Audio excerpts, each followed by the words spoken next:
अपन channel SCS Mithila के करू subscribe और बेल बटन जरूर दबा दिया ताकि हर खबर सबसे पहले पहुंचे अहां तक।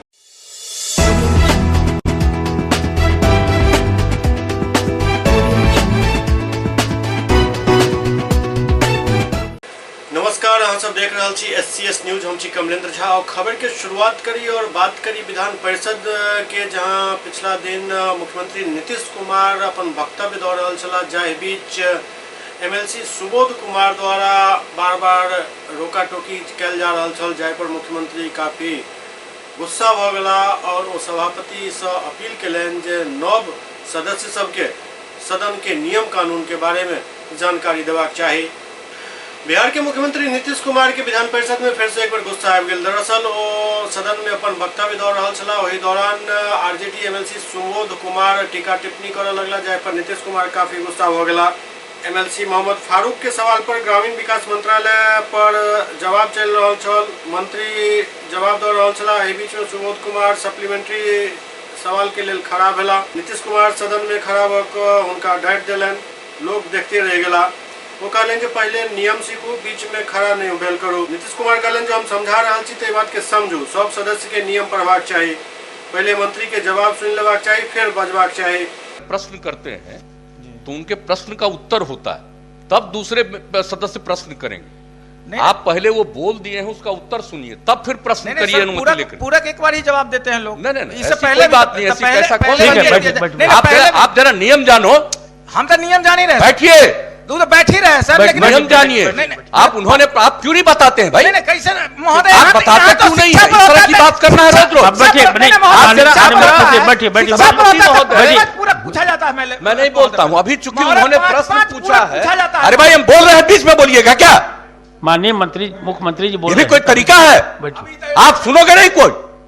कब वो पूछ रहे हैं तो प्रश्न पूछा इन्होंने, उनका क्वेश्चन है, उन्होंने सप्लीमेंट्री पूछा, अब वो सप्लीमेंट्री का जवाब मंत्री देंगे। इसके बाद आप पूछिएगा, आपको अनुमति देंगे तो वो बोलेंगे। ये है नियम, नियमों का पालन करिए। मुझे किसी पर कोई एतराज नहीं है, लेकिन कभी कभी नियम का उल्लंघन करते हैं तो हम आपको बताने के लिए खड़ा होकर के बता देते हैं। और जब इतने जानकार व्यक्ति हैं बगल में, तो इनको तो बताना चाहिए। आपके बगल में सब नए लोग हैं, आप कम से कम बता तो दिया करिए कि प्रश्न किसी ने पूछा है। जिनका प्रश्न है उनको सप्लीमेंट्री पूछने का सबसे पहला अधिकार है।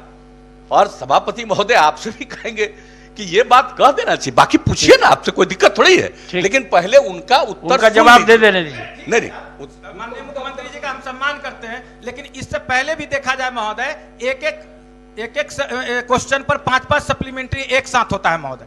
हम ही नहीं किए महोदय, सत्ता पक्ष के लोग सत्ता पक्ष के लोग करते हैं, सत्ता पक्ष के लोग करते हैं। हमसे क्यों दर्द हो गया महोदय? हम लोग आपको कोई पूछना पति महोदय जी, माननीय मुख्यमंत्री जी ने सही कहा महोदय। पहले जिनका प्रश्न हमें रहता है वो पूछ लेते हैं, उसका उत्तर हो जाता है, तब दूसरे माननीय सदस्य एक पूरा पूछते हैं, दूसरा भी पूछते हैं, तीसरा भी पूछते हैं, चौथा भी पूछते हैं। ऐसा नहीं है कि जो माननीय सदस्य प्रश्न करता है वो सवाल पूछे है, उसका उत्तर नहीं आया, दूसरे माननीय सदस्य पूछेंगे। माननीय मंत्री जी, अभी तो प्रेमचंद मिश्रा जी का पहले हमने जवाब दिया, उसके बाद सवाल पूछा है रजनीश जी ने, रामबली जी ने पूछा है। ठीक।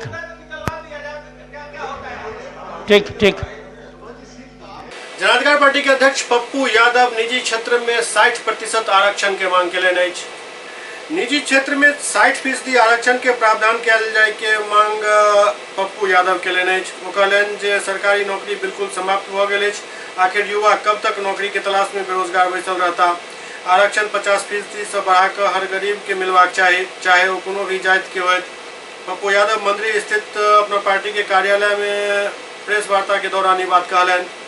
जनसंख्या आधारित भागीदारी के मांग करते पप्पू यादव कहलें जे आरक्षण व्यवस्था में सब वर्ग के हुनक आबादी के अनुसार प्रतिनिधित्व मिलवाक चाहिए, जाहिमे महिला के भागीदारी सुनिश्चित कयल जेबाक चाहिए।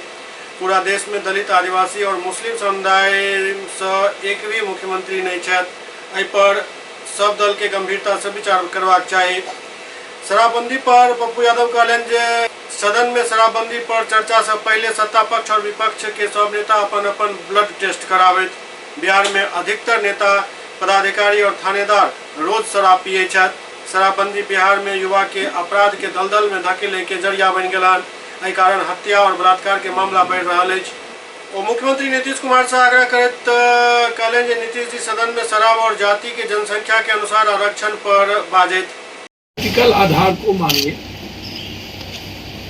50 क्या 60-70 भी जाना पड़े तो 80 भी आप उन गरीबों को, जिस जाति के लोग ज्यादा गरीब हो उनको आप आरक्षण दें। सेकेंड, निजी क्षेत्रों में मैं हर परिस्थिति में 60% आरक्षण का डिमांड करता हूं, क्योंकि सरकारी नौकरी अब समाप्त हो गई। तब जो कमजोर तबके के, गरीब तबके के जो बच्चे हैं, जो पढ़ने की भी बैरियर है, उसको नौकरी तो मिलेगी नहीं। तो एक तो पहले से उसे नौकरी नहीं मिल रही है, और रेलवे से लेके सबके सब प्राइवेटाइजेशन हो गया, तो अब नौकरी का कोई प्रावधान नहीं। तो 60% निजी क्षेत्रों में आप आरक्षण कर। तीसरा, जिस जाति की संख्या जितनी है उस आधार पर आप मुख्यमंत्री और मंत्री भी बने। पत्रकारों में भी उसकी भागीदारी की। देश में दलित आदिवासी सबसे ज्यादा है और एक भी मुख्यमंत्री भारत में, मुसलमान में एक भी मुख्यमंत्री भारत में। अत्यंत पिछड़ा में एक माली जाति से है, उसके बाद कहीं भी अत्यंत पिछड़ा में मुख्यमंत्री नहीं। तो आप भारत में मेरा डिमांड है कि जिसकी जितनी जनसंख्या उतनी भागीदारी राजनीति में करें।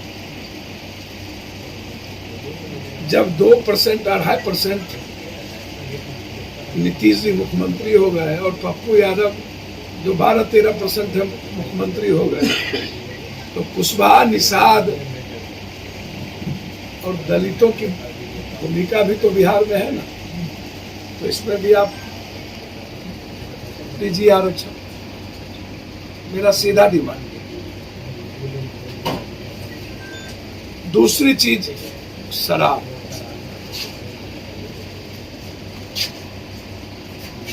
शराब में बार बार हो रही है, तो हम आज उम्मीद करते हैं सदन में सभी लोग अपना अपना ब्लड चेक करें। लगभग पदाधिकारी शराब पीते हैं, लगभग थाने में पदाधिकारी शराब पीते हैं, हर रोज शराब पीते हैं। तो मद निषेध पर चर्चा होने के पहले सत्ता पक्ष विपक्ष आज कोरोना वायरस की सुई लेने के, वैक्सीन लेने के पहले ब्लड सैंपल दे कि कौन शराब पीता है, कौन शराब पीता है।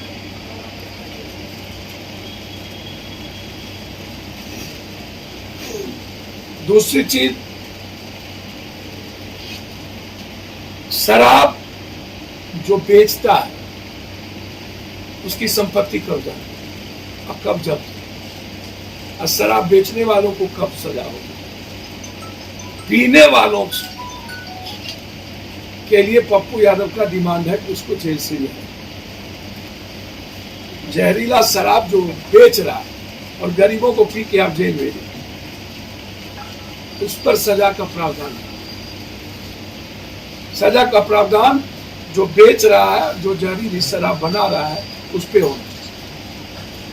सजा का प्रावधान गरीब को जो आप शराब पिलाते हैं उस पे नहीं होना। चौथी चीज, नीतीश कुमार जी को यह बताना चाहिए कि लगभग यूथ और छात्र शराब का डिलीवरी बॉय बन चुका है। तो आप एक तरफ बात करते हैं कि डोमेस्टिक वायलेंस कम हुआ। पटना में कार्यपालक सहायक सब नंग धरंग प्रदर्शन कलन। सेवा स्थायी के मांग और दक्षता परीक्षा के विरोध में राज्य भर के कार्यपालक सहायक हड़ताल पर छथि। गर्दनी बाग में आंदोलन कर रहा सब कर्मी सरकार के आदेश के खिलाफ जमकर प्रदर्शन कलन और सब कार्यपालक सहायक नंग धरंग प्रदर्शन कर सरकार के प्रति विरोध दर्ज करेलन। कार्यपालक सहायक सब सरकार पर आरोप लगावत कहलन जे चौधरी कमेटी के रिपोर्ट के विपरीत सरकार हमर सेवा बेल्ट्रॉन के सौंप देलक अछि। कर्मी सब चेतावनी दैत कहलन जे अगर सेवा स्थायी करे के फैसला नहीं लेल जाइत अछि तो भूख हड़ताल है।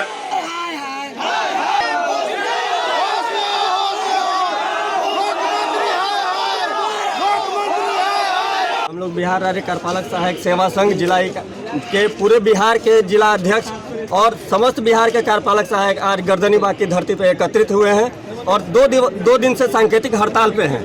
शासी परिषद सामान्य प्रशासन विभाग बिहार प्रशासनिक सुधार मिशन के 29वीं बैठक में निर्णय लिया जाता है कि हमें बेल्ट्रॉन के हाथों बेच दिया जाएगा, हमारा दक्षता परीक्षा लिया जाएगा।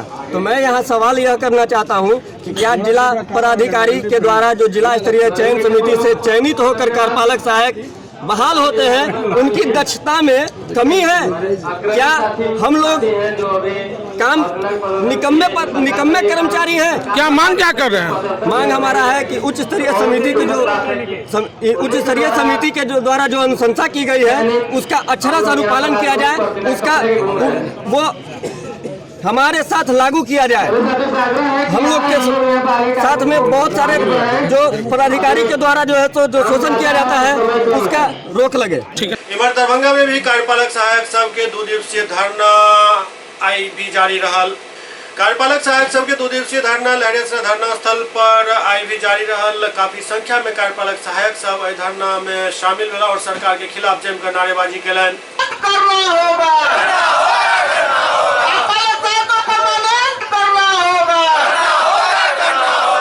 हम लोगों को सरकार जो है पिछले 10 सालों से हम लोग कार्य को कर रहे हैं और उस काम को पूरा करते हुए सरकार अब हम लोगों को बेल्ट्रॉन के माध्यम से करना चाह रही है, बेल्ट्रॉन के माध्यम में जोड़ना चाह रही है, जो गलत है। दूसरा है कि सरकार चौधरी कमेटी गठित करती है और एक तरफ यह निर्णय करती है कि उन लोगों को 60 साल तक दिया जाए, इन लोगों को 60 साल तक नियुक्ति रहेगी, इन लोगों को 60 साल तक काम करने का अपॉर्चुनिटी रहेगा। सरकारी कर्मी को सारी सुविधा जो दी गई है सारी सुविधा इन लोग को दी जाएगी और दूसरे तरफ पुनः उसी में यह पत्र निकाल दे रही है कि अब इन लोगों की सेवा जो है जो बेल्ट्रॉन के माध्यम से ली जाएगी, जो कहीं न कहीं सरासर गलत है। जैसा कि आप लोग को पता है आज हम लोग का सांकेतिक हड़ताल का दूसरा दिन है। हम लोग अपने सेवा नियमितीकरण को लेके आज दूसरे दिन अनशन पर है। जी हम लोग चाहते हैं कि हमारी सैलरी मतलब ग्रेड पे हो जाए और बेसिकली जो जब काम करवाना होता है तो हम लोग से काम करवाया जाता है, लेकिन जब फैसिलिटी देने की बात आ रही है तो बेल्ट्रॉन याद आ रहा है इन लोगों को। बस इसके खिलाफ हम यहाँ पर खड़े हैं कि जब काम हम लोग से पूरा कराया जा रहा है तो हम लोग का पूरा राइट भी हम लोग को मिलना चाहिए। सिर्फ बेल्ट्रॉन वालों को एक्स्ट्रा राइट्स क्यों दिए जा रहे हैं या फिर मर्ज करने की बात क्यों की जा रही है? ऑलरेडी हम लोगों का जो दक्षता है वो प्रमाणित हो चुका है, जो डायरेक्ट डीएम सर के थ्रू हुआ था, तो ये लोग उसको सिरे से नकार के डायरेक्ट बोल रहे कि नहीं हम बेल्ट्रॉन को मानेंगे, तो ये कहीं ना कहीं गलत हो रहा है। ये कार्यपालक सहायक परीक्षा दे करके आईएएस के नेतृत्व में जो कमेटी बनी थी उस कमेटी के द्वारा रिजल्ट लेकर के इन लोगों को अनुबंध पर नियुक्ति दिया गया था। पिछले कई दिनों वर्षों से अस्थायीकरण करने के लिए इन लोगों ने मांग कर रही थी सरकार से। सरकार ने चौधरी कमेटी बनाई और उस कमेटी की रिपोर्ट आने का इंतजार करने को कहा गया कि वो कमेटी की जो रिपोर्ट आएगी सरकार उस पर फैसला लेगी। लेकिन चौधरी कमेटी आ गई सरकार के पास और सरकार उस चौधरी कमेटी को ठंडे बस्ते में डाल करके इन तमाम लोगों को बेल्ट्रॉन के जरिए एनजीओ के हवाले करना चाह रही है। सरकार की जो मानसिकता है वो नौजवान विरोधी है, रोजगार विरोधी है। हम सरकार से मांग करते हैं पूर्ववत जितने कार्यपालक सहायक आपके अंदर काम किए हैं, विभाग में रौनकता रहे हैं, तमाम लोगों को आप अस्थायी करिए और अस्थायी बहाली करके अस्थायी वेतन की गारंटी करिए। अगर नहीं करेंगे तो 17-18 तारीख को पटना में तमाम सवालों पर विपक्ष के विधायक सदन में लड़ेंगे और विपक्ष के बाहर ठेका कर्मी सड़क पर इनकलाब करेंगे और सरकार को झुकने के लिए मजबूर करेंगे। सीतामढ़ी में एक बिजनेसमैन के लाइसेंसी पिस्टल छीन कर उनका गोली मार दिलक अपराधी सब। सीतामढ़ी जिला से वक्त एक पैघ खबर आबि रहल जहाँ एक युवक के अपराधी सब वही युवक के लाइसेंसी पिस्टल छीन कर गोली मार दिलक। अपराधी युवक के पैर और सर में गोली मारलक और बंदूक लऽ कऽ फरार भ गेल। घटना मेहसौल ओपी क्षेत्र के रघुनाथपुरी मोहल्ला के। जख्मी के पहचान धीरेन्द्र कुमार पंकज उर्फ गुड्डू झा के रूप में कयल गेल, जेकरा इलाज के लेल शहर स्थित नंदीपत मेमोरियल हॉस्पिटल में भर्ती करायल गेल। जख्मी युवक सूद ब्याज के व्यापार करे छल। प्राप्त जानकारी के अनुसार स्थानीय गुड्डू झा सुबह अपना घर से निकल कर पैदल मेन रोड की तरफ जा रहा छला।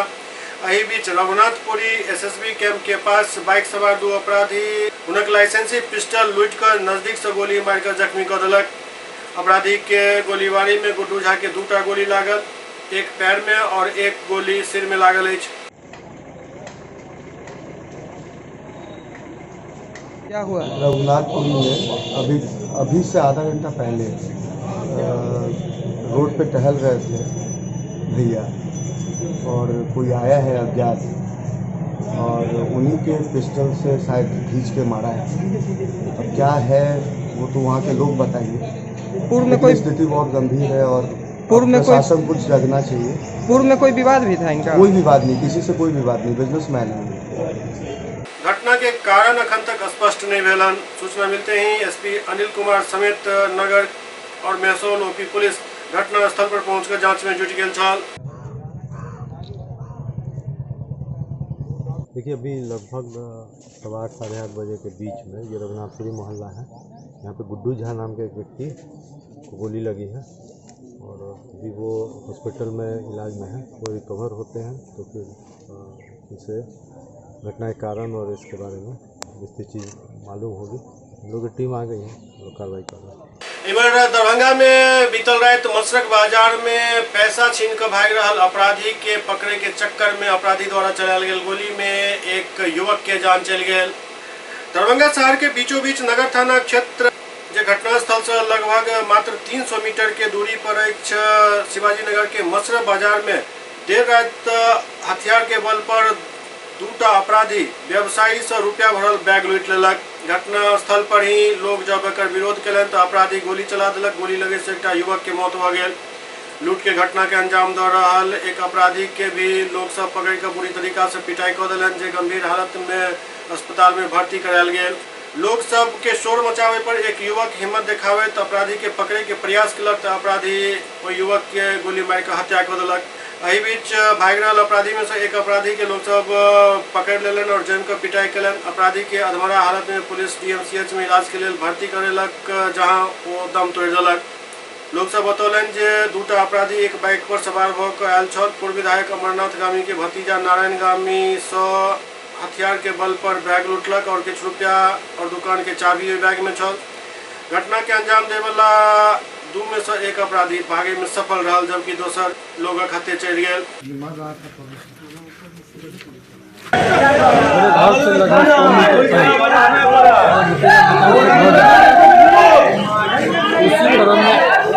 एक मोटरसाइकिल से 2 लोग पैदल उसके पिस्टल और दुकान का झोला चाबी वगैरह रहता है, कैश था। 10 बजे क्या कैश होगा? हाँ तो 10 बजे इसको अपराधी को लगा कि बड़ा अभी जानते हैं कि जो इस तरह का बिहार में आपराधिक माहौल है, 10 बजे रात में काहे ले जाए, क्योंकि मेरा घर बगल में इसको लगा होगा कि कैश और जिसके छीना है अगर कैश रहता है तो प्रतिशोध करता है, वो सीधा दे दिया।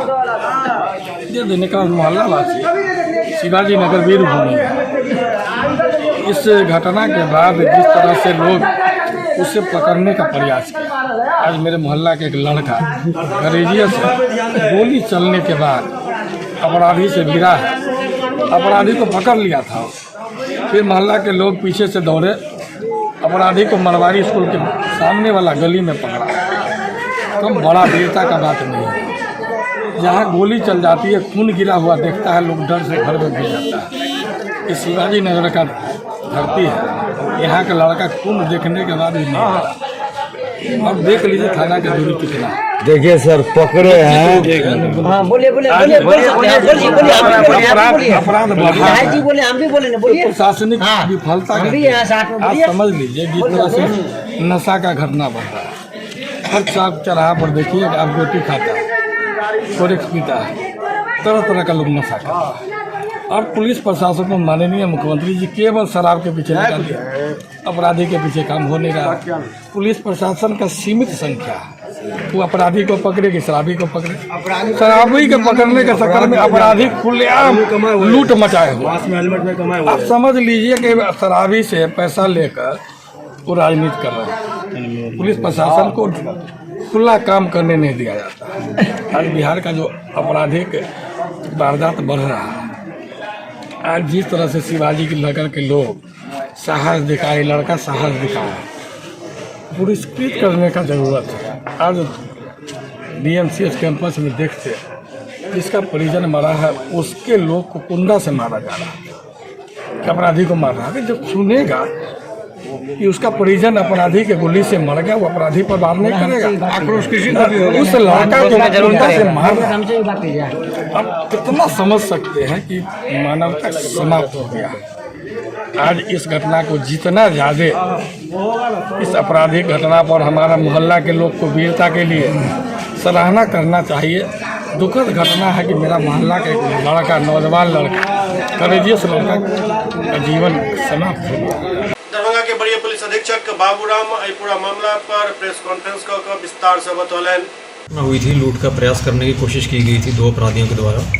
इसमें एक युवक ने काफ़ी बहादुरी से प्रतिरोध किया था और इनको गिरा दिया था, जिसमें गोली लगने से हालांकि उसकी रात में डेथ भी होगी DMCH में।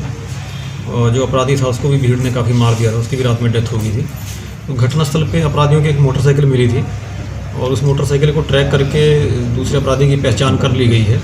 रात में उसके घर पे छापामारी हुई थी तो सारे घर के लोग रात में वहाँ से फरार थे। घटना के कुछ देर बाद ही ये लोग अपने मम्मी पापा वगैरह को लेके कहीं शिफ्ट कर दिया था और अपनी सिस्टर को और अपनी भाभी को पड़ोसी के घर में छिपा दिया था। तो भी पूछताछ जारी है, कुछ टीमें लगी हुई हैं, जल्दी इसकी भी गिरफ्तारी कर ली जाएगी। क्या लगता है ये लोग पेशेवर हैं क्या? इन लोगों का पूर्व का कोई क्रिमिनल हिस्ट्री नहीं है पुलिस के रिकॉर्ड में, लेकिन जो पूछताछ में अभी तक की जानकारी लग रही है ऐसा लगता है कि आवारा टाइप के लड़के हैं। हत्या का कारण क्या है सर? हत्या का कारण इन्होंने जो व्यवसायी से बैग छीन कर भागने की कोशिश की और लोगों ने इसमें प्रतिरोध किया, खासकर एक स्थानीय युवक ने। उसमें इन्होंने गोली चला दी और गोली उनको एक वाइटल पार्ट पे लग गई, जिसकी वजह से उनकी डेथ होगी। और फिर भीड़ ने भी अपराधी को काफ़ी मारपीट कर दिया पीओ पे, जिसकी वजह से उसकी भी हॉस्पिटल में रात में डेथ हो गई। सर, अपराधी को जो मारपीट की गई थी जिसके दौरान उसकी मौत हुई है, उसमें भी कोई प्राथमिकी दर्ज हुई है क्या किसी पे? हाँ, उसमें प्राथमिकी दर्ज कर उसमें भी अनुसंधान किया जाएगा। लगभग कितने लोगों पे? अभी उसका हम लोग जाँच में लगे हुए हैं। सर, नगर थाना क्षेत्र के अंदर अक्सर इस तरह की घटनाएं घट रही है, क्या पुलिस की गश्ती वहाँ नहीं पहुँच पा रही है? देखिए, गश्ती तो रहती है, लेकिन क्योंकि गश्ती हर पॉइंट पे नहीं रह सकती है, इसका फ़ायदा अपराधी कई बार उठा ले जाते हैं। और इसके पहले जो घटना घटी थी गोल्ड लूट वाली, वो तो हम लोगों ने कम्प्लीटली उसका उद्भेदन किया है और इस घटना में भी जो एक अपराधी भागा हुआ उसकी जल्दी गिरफ्तारी हो जाएगी। सर, आम जनताओं का कहना है कि पुलिस केवल वाहन चेकिंग में लगी रहती है और हम लोग की सुरक्षा दृष्टि से नहीं देखा जाता है। देखिए, वाहन चेकिंग भी अपराध नियंत्रण के दृष्टिकोण से ही की जाती है। इसमें भी वरीय पदाधिकारियों का निर्देश है कि कई बार अपराधी हथियार के साथ बाइक पर मूवमेंट करते हैं, तो इसको रोकने के लिए वाहन चेकिंग भी जरूरी है। और इसके अलावा सुरक्षित ट्रैफिक को सुनिश्चित करने के लिए भी वाहन चेकिंग जरूरी है। अगर यातायात के नियमों का पालन नहीं किया जाता है तो एक्सीडेंट्स में जितनी जानें जाती हैं उतनी जानें ना किसी आपराधिक घटना में जाती है, ना ही किसी बीमारी से जाती हैं। तो उसको लेके भी पुलिस की जिम्मेदारी रहती है कि एक्सीडेंट्स में कमी लाने के लिए यातायात के नियमों का पालन सुनिश्चित करने के लिए वाहन चेकिंग करनी पड़ती है। सर, इस तरह के अपराध में लगातार वृद्धि हो रही है, इसका कारण क्या है सर? रूट क्या है, रूट काउज क्या है? हाँ, अपराध में वृद्धि आप ये कह सकते हैं, कभी कभी कोई घटना ऐसी सनसनीखेज हो जाती है, जैसे कुछ महीने पहले गोल्ड लूट की घटना हुई थी जो शहर में हो गई थी, और कल की एक घटना हुई जिसमें एक व्यक्ति की मृत्यु हो गई। अदरवाइज़ अगर आप पिछले सालों से कंपेयर करेंगे तो आपको ऐसा नहीं लगेगा कि लूट की घटनाओं में कोई वृद्धि हुई है। हालांकि कुछ टाइम में जो लॉकडाउन था उसमें ज़रूर काफ़ी कमी थी, क्योंकि मूवमेंट ही रिस्ट्रिक्टेड था। उसके हिसाब से आप देखेंगे तो वृद्धि नज़र आएगी, लेकिन पिछले वर्षों के हिसाब से अगर आप तुलना करेंगे तो वृद्धि नज़र नहीं आएगी। कितने लोग इस घटना में शामिल थे जो घटना रात में हुई? अभी तक 2 लोग तो की पहचान हो चुकी है। हालांकि इसमें अभी हम लोग CCTV देख रहे हैं और मुझे उम्मीद है कि ऐसा भी हो सकता है कि कुछ और लोग भी इसमें शामिल रहे हों, तो कल तक वो भी पिक्चर स्पष्ट हो जाएगी। कहाँ के रहने वाले हैं ये लोग? ये तो जो अमित सहनी जिसकी एक पहचान हुई है वो तो यहीं किला घाट का जो घटनास्थल है उसके थोड़ी दूरी पे ही रहने वाले हैं, और जो दूसरा मृतक है जिसको अपराधी की मृत्यु हो गई है उसकी पहचान अभी तक नहीं हो पाई है, लेकिन वो भी जल्दी हो जाएगी। SCS न्यूज में वक्त भर रहा है एकटा ब्रेक के बाद समाचारक सिलसिला जारी है। Global health care and diabetes research centre, जो बिहार में पहला अंतर्राष्ट्रीय तकनीक एवं आधुनिक सुविधाओं से लैस सुपर स्पेशलिटी डायबिटीज केंद्र है। जहां एक छत के नीचे डायबिटीज से संबंधित सारी सुविधाएं मौजूद हैं, जैसे कि diabetes heart care, diabetes eye care, diabetes neuro care, diabetes foot care, diabetes pharmacy और डायबिटीज प्रयोगशाला। पता जीसस एंड मैरी स्कूल के पास, Rahamganj, Darbhanga, Bihar. Hotel grand SM residency, a home away from home. 35 well equipped room यहाँ उपलब्ध है, जिसमें modern amenities और फैसिलिटीज उपलब्ध है। यहाँ 24 घंटा गर्म और ठंडा पानी उपलब्ध, विद्युत आपूर्ति में कोई कोताही नहीं, फ्री वाईफाई, लॉन्ड्री और कई अन्य फैसिलिटीज इस होटल में उपलब्ध है। Hotel grand SM residency ISO certified है। हमारा पता है SM प्लाजा, मिर्जापुर चौक, स्टेशन रोड, दरभंगा। हमारा कॉन्टैक्ट नंबर है 9572077779। दूसरा नंबर 8051118822, 8051118822।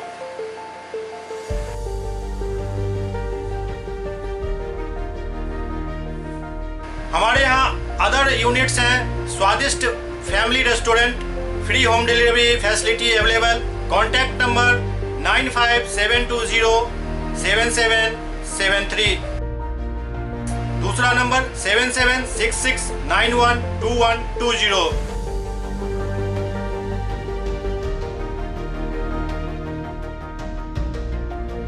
इसके अलावा यहाँ सौभाग्य मैरिज हॉल भी उपलब्ध है, जिसमें 500 लोगों के बैठने की क्षमता है।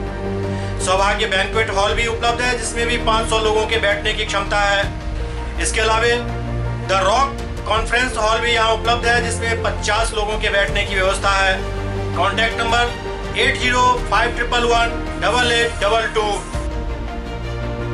इसके अलावा यहाँ पर राज स्वीट्स एंड बेकरी भी है, जिसका कॉन्टैक्ट नंबर है 7766912117। दूसरा नंबर 9572077774। हमारे कैंपस में A1 आर्ट गैलरी भी मौजूद है, जिसमें आप घर के सजावट के लिए कोई भी सामान अपनी इच्छा अनुसार खरीद सकते हैं। यहाँ पूजा के लिए मूर्ति और सजावट के लिए हर तरीके का सामान उपलब्ध है। हमारा पता है hotel grand SM residency, SM plaza, Mirzapur चौक, स्टेशन रोड, दरभंगा।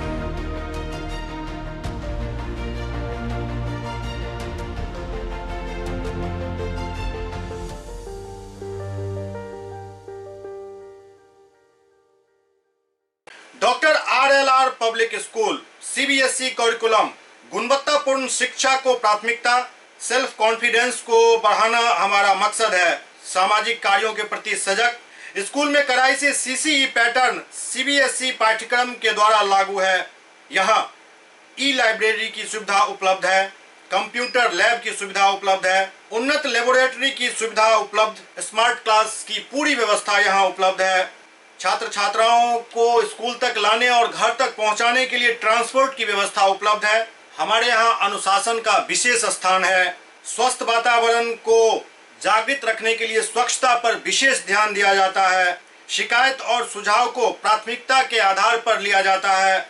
हमारा पता है doctor RLR public school, Sadar Thana road, Darbhanga, pin code 846009। Mobile number 9430827387, 9835257788।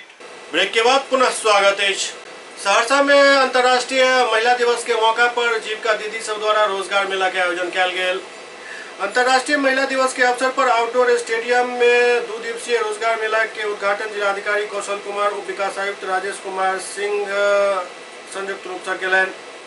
एहि मौका पर राज्य परियोजना प्रबंधक संजय कबीर और जिला परियोजना प्रबंधक अमित कुमार सेहो मौजूद छलाह। रोजगार मेला के माध्यम से 5000 बेरोजगार युवक एवं युवती के रोजगार उपलब्ध कराबे के संभावना व्यक्त किया गया। हाल के दिन में जिला के सब 151 पंचायत में जीविका दीदी के ग्राहक सेवा केंद्र के कमान सौंपल गेल छल। ग्राहक सेवा केंद्र के संपूर्ण देखरेख प्रबंधक सूक्ष्म वित्त सूरज कुमार के द्वारा किया गया। 2 दिवसीय रोजगार मेला में 16 कंपनी हिस्सा लेलक, जाहि में काफी संख्या में युवा और युवती अपन जॉब के लिए आवेदन दिलन।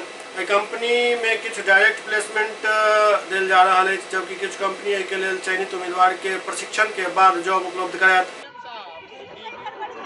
जिलाधिकारी कहलन जे जीविका से जुड़ल सब दीदी के कहानी संघर्ष से भरल है। जीविका के टीम सहरसा में बहुत बढ़िया कार्य कर रहा है, जगह देखे मुख्यमंत्री के द्वारा सब बच्चा के ड्रेस बनावे के कार्य जीविका दीदी सबके दिल गए हैं। जीविका के तहत आज हम लोग रोजगार समावेशन मेला शुरू किया है। यहाँ पे 15 कंपनी यहाँ पर आई है यहाँ पे, और उद्देश्य ये है कि ज़्यादा से ज़्यादा जीविका दीदी जो महिला हैं उनको रोजगार दिया जा सके। यहाँ पे कुछ कंपनी ऐसी है जो डायरेक्ट रोजगार दे रही है इंटरव्यू लेके, और कुछ कंपनी ऐसी है जो ट्रेनिंग देने के बाद रोजगार देगी। तो हमें समय लगता है कि कल जो शाम का फिगर है उसके तहत हम लोग करीब 4 से 5 लोगों को रोजगार दे पाएंगे, और रेम्युनरेशन भी अच्छा है, 10 से 15 हज़ार रुपये लोगों को मिलेगा। तो मुख्यमंत्री जी का उद्देश्य जो है 7 निश्चय पार्ट 2 में कि रोजगार भी सृजन करना है और साथ ही साथ महिला को सशक्त बनाना है।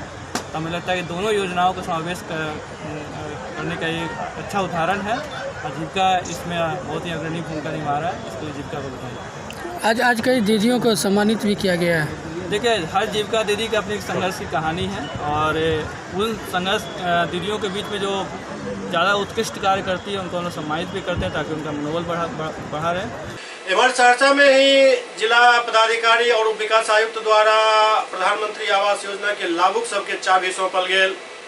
सहरसा जिला के सिमरी बख्तियारपुर प्रखंड अंतर्गत सिमरी पंचायत में जिला पदाधिकारी कौशल कुमार एवं उप विकास आयुक्त राजेश कुमार के द्वारा प्रधानमंत्री आवास योजना के तहत लाभुक के उन्हें घर चाबी सौंपल गए। क्रम में जिला पदाधिकारी के द्वारा पशु शेड, बकरी शेड, मुर्गी शेड के फीता काट कर उद्घाटन किया गया। इस अवसर पर जिला पदाधिकारी कहलन 14 जनवरी से 8 मार्च तक 8,452 प्रधानमंत्री आवास योजना पूर्ण कर लेल गेल। मनरेगा के तहत 265 पशु शेड, 24 मुर्गी शेड, 38 बकरी शेड, 48 कचरा शेड कंप्लीट कर लेल गेल। सबके हैंड ओवर किया गया। टोटल 468 मनरेगा के तहत काम किया गया और लाभुक के ई हैंड ओवर कर दिल गया। कि पिछले 14 जनवरी को हम लोग मिशन गृह प्रवेश फेज 1 शुरू किए थे, जिसके तहत 7,336 घर को हम लोग पूर्ण किया थे। उसी दिन डिसीजन हुआ था कि 8 मार्च तक हम लोग मिशन गृह प्रवेश फेज 2 शुरू करेंगे, जिसमें अधिक से अधिक लाभुक का घर हम लोग कंप्लीट करने का प्रयास करेंगे। तो मुझे बताते हुए खुशी है कि इस 15 जनवरी से लेकर 8 मार्च तक हम लोग अभी जिला में आज के दिन में 8,452 घर कंप्लीट हुआ है, और 8,452 लाभुक अपने गृह में प्रवेश आज किए हैं। इसके अलावा मनरेगा के तहत भी बहुत सारे काम हुए थे, तय हुआ था। तो 15 जनवरी से लेके अभी तक करीब 93 इंडिविजुअल फार्म पॉइंट कंप्लीट हुआ है, 265 पशु शेड कंप्लीट हुआ है। इसमें आप देखें कुछ बेनिफिशरी को हम लोग हैंडओवर भी किए हैं। 24 मुर्गी सेट कंप्लीट हुआ है, 38 गोटरी सेट कंप्लीट हुआ है, और कचरा प्रबंधन के तहत 48 नेडप कंप्लीट हुआ है। तो कुल 468 स्कीम नरेगा के तहत आज कंप्लीट किया गया है, और जो बेनिफिशरी हैं लाभुक हैं उनको हैंडओवर किया गया है। तो कुल मिला के ये मिशन गृह प्रवेश फेज 2 और मनरेगा में जो हम लोग को कंप्लीट करना था इस फेज में काफ़ी अच्छी प्रगति हुई है। इसके लिए डी साहब के नेतृत्व में काफ़ी अच्छा काम हुआ है, और हम लोग का कंप्लीशन परसेंटेज भी प्रधानमंत्री आवास योजना में इस वित्तीय वर्ष 19-20 का करीब 80% हो गया है। और आज की डेट में हम लोग मिशन गृह प्रवेश फेज 3 शुरू कर रहे हैं, और 1 तारीख को स्थापना दिवस जो 1 अप्रैल को है, उस दिन हम लोग प्रयास करेंगे कि हम लोग 10% और कंप्लीट करके 90% कंप्लीशन करें। उस दिन भी हम लोग गृह प्रवेश का अभियान इस तरह ही चलाएंगे, इस तरह अभी 2 बार हम लोग चलाएँ। इधर दरभंगा के बहादुरपुर प्रखंड पदाधिकारी बतौलन जे बहादुरपुर प्रखंड क्षेत्र में जे लक्ष्य प्रधानमंत्री आवास योजना के लिए दिल गेल हन, से लगभग 65% पूरा कर लेल गेल। बहादुरपुर के प्रखंड विकास पदाधिकारी बतौलन जे प्रधानमंत्री आवास योजना के तहत जे लक्ष्य निर्धारित किया गेल हन, ओहिमे से 65% लक्ष्य प्राप्त कर लेल गेल हन, और बाकी 31 मार्च तक पूरा करे के निर्देश संबंधित कर्मी सबके दिल गेल हन। अभी ग्रामीण विकास विभाग द्वारा हम लोग को मिशन होली के तहत आवास का कंप्लीशन के लक्ष्य रखा गया है, जो डेली के हिसाब से हिट रेट दिया गया है, जिसमें कि वित्तीय वर्ष 16-17 से लेकर 20-21 तक जो 31 दिसंबर 2020 तक जो भी प्रथम किस्त लाभ प्राप्त कर लिए हैं आवास, उनको हम लोगों को कंप्लीशन कराना है, जिसमें कि बहादुरपुर प्रखंड अंतर्गत कुल वित्तीय वर्ष 16-17 से लेकर 20-21 तक लगभग 12,000 के करीब आवास प्रथम किस्त दिया गया, जिसमें कि हम लोग अभी 7,000 प्लस के करीब जो है सो आवास का कंप्लीशन कर लिए हैं। 63% के करीब हैं हम लोग, और सरकार का निर्देश के आलोक में चाहते हैं कि जितना भी हो सके प्रत्येक दिन आवास सहायकों को फील्ड में भेज के आवास पर्यवेक्षक के द्वारा प्रतिदिन मॉनिटरिंग करके और उसको व्हाट्सएप पे लाइव लोकेशन लेते हुए आवास कंप्लीशन कराने का काम कर रहे हैं, जिसमें कि द्वितीय किस्त और तृतीय किस्त का कंटिन्यू दैनिक स्तर पे भुगतान करके और जो भी लाभुक जो है वो घर बनाते हैं उनका जियो टैगिंग करके कंप्लीशन किया जा रहा है। उसके बावजूद बहुत ऐसे भी लाभुक हैं जो कि पैसा ले लिए हैं लेकिन घर नहीं बना रहे हैं, तो उनको रेड नोटिस देके नीलाम पत्र वाद दायर करके ये मैसेज दे रहे हैं कि आप सरकार की राशि का दुरुपयोग किए हैं और उसको आप या तो मकान बना लीजिए, नहीं तो आपके ऊपर रिकवरी का आदेश जाएगा। बहादुरपुर प्राथमिक स्वास्थ्य केंद्र पर कोरोना टीकाकरण अभियान लगातार जारी है। लगभग 100 व्यक्ति के रोज टीका लगायल जा रहा है और एहि लक्ष्य के बढ़ावे तो अब एक 200 तक बढ़ावे के प्रक्रिया शुरू कर दिल गेल है।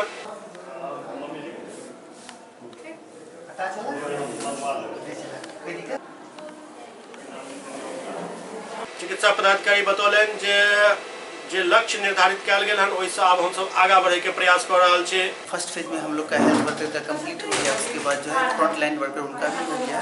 अब से 60+ का जो है वैक्सीनेशन स्टार्ट हो गया, तो अभी तक हमारे पास 135 को वैक्सीनेट हो चुका है। रोज पे क्या लक्ष्य है और किस हिसाब से लोगों को दिया जा रहा है? जी, लोगों क्या लक्ष्य है, एक दिन में कितने आदमी को देना है? क्या लक्ष्य जो है वैसे हम लोग एज यूजुअल 100% को जो है वैक्सीनेट करते थे, आज मैक्सिमम 200 को करेंगे। बिहार के उद्योग मंत्री शाहनवाज हुसैन विरोधी नेता सबके नसीहत दिलन। बिहार के उद्योग मंत्री शाहनवाज हुसैन विरोधी नेता सबके नसीहत दैत कहलन जे सब नेता के मुख्यमंत्री के इज्जत करबाक चाही। मुख्यमंत्री नीतीश कुमार सबसे अनुभवी व्यक्ति छथि और उनका अनुभव के सबके फायदा लेबाक चाही और ओहि पर अमल करबाक चाही। कोनो भी व्यक्ति के सीएम के बयान या बात के अलग तरह से संज्ञान नहीं लेबाक चाही। देखिए, बिहार का सौभाग्य है कि एक बहुत वरिष्ठ अनुभव वाले सौम्य स्वभाव के मुख्यमंत्री जी अगर कोई बात वो कहते हैं उसको अन्यथा लेना और इस तरह बीपी की मशीन लाना, एक बड़े नेता के साथ जब आप व्यवहार करते हैं तो आपको बड़प्पन भी दिखाना चाहिए। मेरा बस इतना ही अनुरोध। केंद्र सरकार के किसान बिल के विरोध में पंचायत स्तर तक एकर विरोध करे के रणनीति तैयार किया गेल हन। केंद्र सरकार के किसान बिल के विरोध में बिहार में पंचायत स्तर तक आंदोलन भारतीय किसान संगठन समन्वय समिति द्वारा किया जाए। समिति के राष्ट्रीय अध्यक्ष रामाशंकर सरकार बतौलन जे हमारा आंदोलन रोहतास से शुरू है, जहां किसान के राष्ट्रीय नेता राकेश टिकैत भी शामिल था। उसके बाद राज्य भर में आंदोलन है।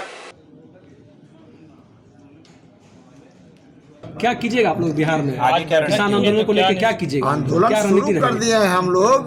अब यहाँ पूरे बिहार का दौरा हम लोग करेंगे और महापंचायत की शुरुआत हम लोग करेंगे, जिसकी शुरुआत हम लोग रोहतास जिला से शुरू कर दिया है। हम लोग 25 मार्च को वहाँ महापंचायत का निर्णय लिया है, जिसमें संयुक्त किसान मोर्चा के नेता राकेश टिकैत वगैरह को हम लोग आमंत्रित कर रहे हैं और वहां से शुरुआत करेंगे और पूरे बिहार का हम लोग दौरा करेंगे। बेगूसराय में अंतर्राष्ट्रीय महिला दिवस के अवसर पर आयोजित 4 दिवसीय कार्यक्रम के समापन भेल। अंतर्राष्ट्रीय महिला दिवस के अवसर पर विगत 4 दिन से चल रहा विभिन्न प्रतियोगिता के समापन भेल। जीडी कॉलेज बेगूसराय के दिनकर सभागार में आयोजित कार्यक्रम में समापन भेल। कार्यक्रम के उद्घाटन जीडी कॉलेज बेगूसराय के प्रधानाचार्य राम अवधेश कुमार, अंग्रेजी विभागाध्यक्ष प्रोफेसर कमलेश कुमार, एनएसएस के कार्यक्रम अधिकारी सहर Afroz, professor Anju, professor Priyanka, professor Mona सहित 100 प्राध्यापक संयुक्त रूप से दीप प्रज्वलित कयलनि। एहि मौका पर प्रधानाचार्य स्वयंसेवक के महिला के द्वारा विभिन्न क्षेत्र में कयल गेल हुनक अमूल्य योगदान से स्वयंसेवक के प्रेरणा लेके सलाह दिलनि।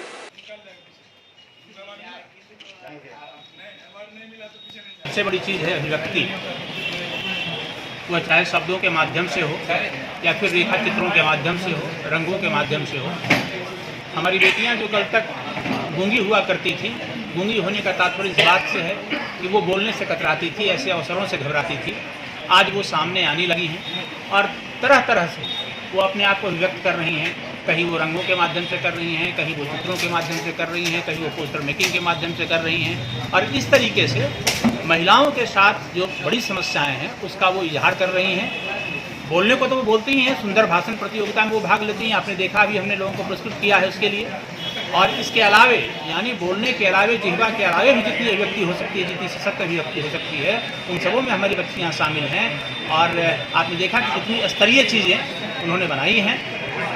आपके इस प्रसाद की जो दीवारें हैं वो कह रही हैं, आप उधर कैमरा घुमाएंगे तो आपको पता चलेगा। तो महाविद्यालय में बहुत पहले से जो गढ़ने का कार्यक्रम चला करता था उसमें थोड़ी कमी आ गई थी। NSS के माध्यम से हम देख रहे हैं कि हमारी बच्चियां अपने अधिकारों के प्रति सुरखरू भी हो रही हैं और वो खुल करके सामने आने लगी हैं, और समाज की जो समस्याएं हैं खास करके महिलाओं के उत्थान को लेकर के, उनके उन्नयन को लेकर के अब उसको वो आवाज़ देने लगी है। एवं दरभंगा के CM कॉलेज में चल रहा 10 दिवसीय संस्कृत संभाषण के समापन भेल। दरभंगा के CM कॉलेज में संस्कृत विभाग के तत्वावधान में संचालित 10 दिवसीय संस्कृत संभाषण शिविर संपन्न भ गेल। एहि मौका पर प्रोफेसर जीवानंद कहलनि जे समाज और सरकार के सकारात्मक सहयोग से संस्कृत के विकास भ सकैत अछि। उमर प्रोफेसर विश्वनाथ कहलनि जे संस्कृत देववाणी नहीं बल्कि जनवाणी अछि। CM कॉलेज दरभंगा के संस्कृत विभाग के तत्वावधान में 10 दिवसीय संस्कृत संभाषण शिविर का समापन हुआ है। यह शिविर कई मायनों में विशेष है क्योंकि इसमें सरल संस्कृत बोलने का छात्रों शिक्षकों को अभ्यास कराया गया है। अंशु कुमारी मुख्य प्रशिक्षिका के रूप में विगत 10 दिनों से लगातार शहर के करीब 60 से अधिक छात्र छात्रा तथा 15 शिक्षक शिक्षिकाओं को उन्होंने संस्कृत बोलना सिखाया है और यह प्रयास बहुत ही सराहनीय रहा है। पटना में सड़क सुरक्षा के लेकर जिला प्रशासन और सामाजिक संस्था द्वारा जन चेतना कार्यक्रम के आयोजन किया गया। सड़क सुरक्षा के लेकर पटना जिला प्रशासन और सामाजिक संस्था एक मुहिम चले लगे, जहां राजधानी के कई चौक चौराहा पर वाहन चालक के हेलमेट पहरे और कोरोना के लिए मास्क लगावे के सलाह दिल जा रहा है। ओते कई वाहन चालक के हेलमेट नहीं पहरे पर ट्रैफिक पुलिस द्वारा फाइन भी काटल गया।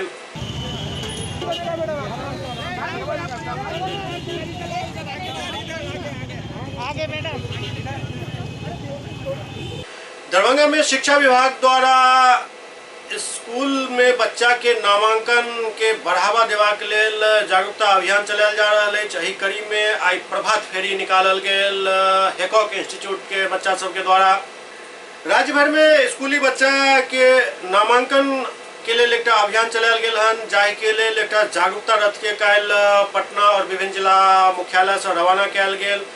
एही कड़ी में आई सुबह प्रभात फेरी निकालल गेल, जाहि माध्यम से स्कूल से बच्चा के जोड़े के लेल जन संदेश दिल गेल।